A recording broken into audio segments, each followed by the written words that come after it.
Sir बोलले की media हा चौथा आधारस्तंभ आहे. सर, अजिबात तुमच्याच मंचावर येऊन तुम्हाला डिसअपॉइंट करण्याची माझी इच्छा नाही आहे, पण संविधानामध्ये कुठेही मीडियाला चौथा आधारस्तंभ म्हणण्यात आलेलं नाही आहे. 3च आधारस्तंभ आहेत. कार्यकारिणी आहे, कायदेमंडळ आहे आणि त्याच्यानंतर न्यायमंडळ आहे. चौथा आधारस्तंभ ही उपमा, ही उपाधी तुम्हाला जनतेच्या प्रेमाने मिळाली आहे, जी कमवल्या गेली होती. पण सर जसं म्हटले की त्याला कीड लागली आहे की काय असं वाटतं. सर, वाटतं नाही आहे, ही रियालिटी आहे.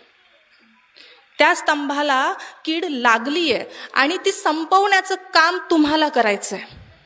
मी इथून खूप जास्त बोलण्यापेक्षा इतकी अपेक्षा घेऊन जाईल की इथे उपस्थित असलेला प्रत्येक पत्रकार त्या कीडला संपवण्याचा प्रयत्न करेल. पत्रकारितेमध्ये इथिक्स असतात.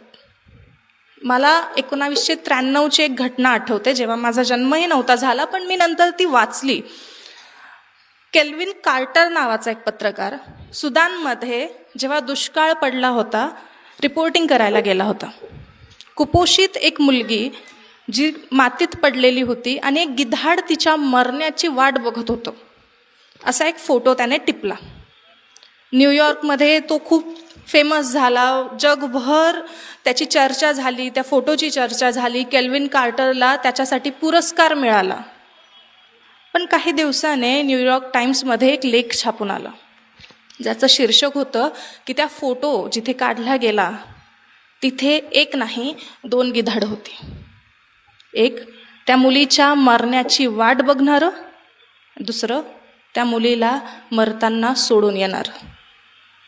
या गोष्टीचा केल्विन कार्टरवर इतका परिणाम झाला की 1994मध्ये त्याने आत्महत्या केली. पत्रकारितेचे इथिक्स किती असावे, आपण केलेली एखादी बातमी किती महत्त्वाची ठरू शकते हे तुम्हाला माहिती आहे. खूप अपेक्षा नाही, तुमच्यावर किती प्रेशर असतं याची जाणीव मला आहे. तरी पण थोड्या अपेक्षा मी इथून घेऊन जाईल की तुम्ही सत्तेच्या, तुम्ही प्रेशरच्या विरोधात जाऊन प्रतिनिधित्व ज्यांचं करण्याचं काम तुमचं आहे, त्या जनतेचं प्रतिनिधित्व तुम्ही कराल आणि तुम्ही करतात. म्हणून तुम्हाला सांगते, हा मंच इतका सहिष्णू आहे की या मंचावरून पत्रकारांना पुरस्कार दिले जात असताना सुद्धा पत्रकारितेबद्दल ऐकलं जातं आहे शांतपणे. तुमच्यासाठी एकदा जोरदार टाळ्या. नाहीतर काय झालं ना, काळ फार उथळ झालाय. म्हणजे माणसं उथळ आहेत, राजकारणात उथळपणा आलाय, कवितेत उथळपणा आलाय,